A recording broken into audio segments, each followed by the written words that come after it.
जी, पाकिस्तान और IMF के दरमियान मुज़ाकरात मुकम्मल तो हो चुके हैं, लेकिन पाकिस्तान और IMF के दरमियान स्टाफ लेवल का एग्रीमेंट तय नहीं पा सका।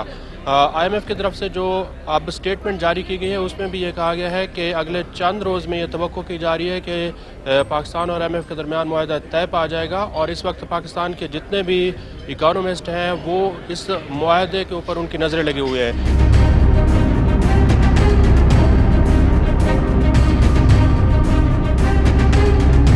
इस वक्त हमारे साथ अब्दुल रहमान मौजूद हैं, जो कि पाकिस्तान की इकॉनमी को, एनर्जी को बहुत डीपली देखते हैं। उनसे पूछते हैं सर कि क्या वजह है कि पाकिस्तान और IMF के दरमियान मुआहदा इतना डिले हो रहा है, क्या वजूहात है? अच्छा, IMF की टीम पूरे 9 दिन के लिए पाकिस्तान आई थी। इसमें बहुत इनके पास टाइम था कि स्टाफ लेवल एग्रीमेंट हो जाता, बट जैसे हमें पता चला है IMF ने पहली दफ़ा MEFP आज सुबह ही शेयर किया है। MEFP जो है वो 1 step before staff level agreement होता है, जिसमें आप जो है सारे जो भी आपने एग्रीमेंट्स किए होते हैं वो लिस्ट करते हैं, और अब पाकिस्तान को वो जो सारे एग्रीमेंट्स हो गए हैं उस पर अब उन्हें सारे प्रायर एक्शंस लेने हैं और फिर स्टाफ लेवल एग्रीमेंट हो जाएगा। यूजुअली इसमें 1 हफ़्ता लगता है।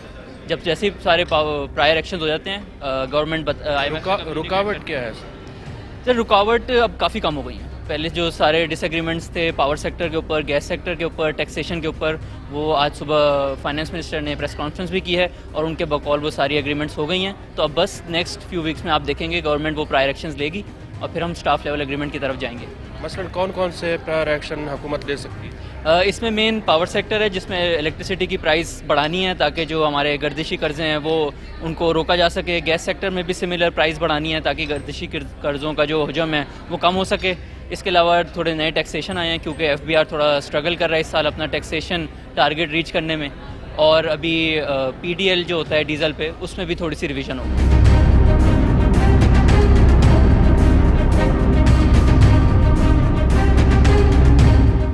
ये एग्रीमेंट पाकिस्तान की मईशत के लिए कितना ज़रूरी है कि इसको जल्दी से जल्दी रिवाइव किया जाए? आपको जैसे पता ही होगा हमारे रिजर्व्स जो हैं स्टेट बैंक के, वो $3 बिलियन से भी कम हो गए हैं। तो ये तो हर दिन जो है वो पाकिस्तान को नुकसान हो रहा है जितना डिले कर रहे हैं। जल्द से जल्द करना चाहिए इसको। जो पेशगी इक़दामात या प्रायर एक्शन IMF कह रहा है, अगर हुकूमत पाकिस्तान वो मुकम्मल ले लेती है तो इससे बिजली और गैस की कीमतों में इजाफा होगा, तो इससे आम आदमी के ऊपर क्या असरात पड़ेंगे?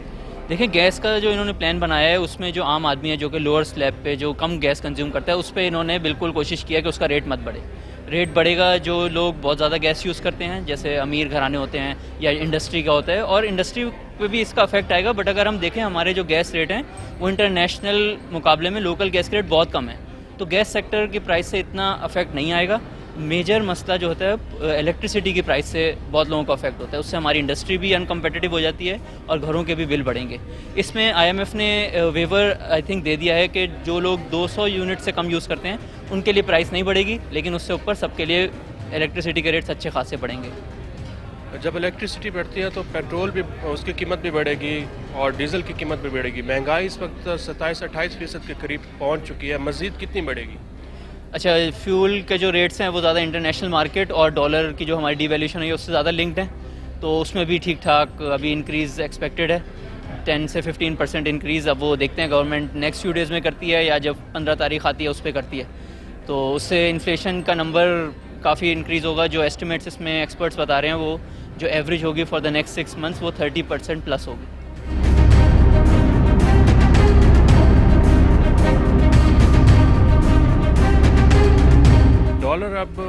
डॉलर की जो प्राइस है वो रुक जाएगी, स्टेबल होगी या नहीं? देखिए, ये डिपेंड करता है टोटली इनफ्लोस पे, और इनफ्लोस के लिए पहला कदम जो है वो है स्टाफ लेवल एग्रीमेंट। जब स्टाफ लेवल एग्रीमेंट अगर नेक्स्ट वीक में हो जाएगा, और जैसे हमारे फ्रेंडली कंट्रीज़ ने सब ने प्रॉमिस किया हुआ है, UAE ने $1 बिलियन का किया हुआ है, सऊदी अरब ने $2 बिलियन का किया हुआ है, तो ये अगर इनफ्लोज आने लगेंगे और रिजर्व्स इंप्रूव होंगे तो डेफिनेटली एक्सचेंज रेट में स्टेबिलिटी आएगी और हो सकता है इंप्रूवमेंट भी हो जाए। मजमूई तौर पर आप समझते हैं कि ये मुआहदा पाकिस्तान की जो मुआशी मुश्किलात हैं उनको कम करेगा या नहीं? नहीं, डेफिनेटली कम करेगा। इसके अलावा पाकिस्तान का सर्वाइवल नहीं है, इसके अलावा हम डिफ़ॉल्ट की तरफ जाएंगे और बहुत तेज़ी से जाएंगे। लेकिन आम आदमी की जो मुश्किलात हैं वो भी कम होंगी या नहीं? ये फिर गवर्नमेंट के ऊपर है कि वो किस चीज़ में डायरेक्ट सब्सिडी देती है। जैसे गैस का मैंने आपको बताया, उसमें वो लोअर एंड कंज्यूमर्स को प्रोटेक्ट कर रहे हैं, उसी तरह बिजली में भी 200 यूनिट से नीचे जो है उनको प्रोटेक्ट कर रहे हैं। बट जो पेट्रोल और डीजल है उसमें हमारे पास कोई मैकेनिज़्म नहीं है सब्सिडी का, तो यकीनन आम आदमी पे काफ़ी बोझ पड़ेगा।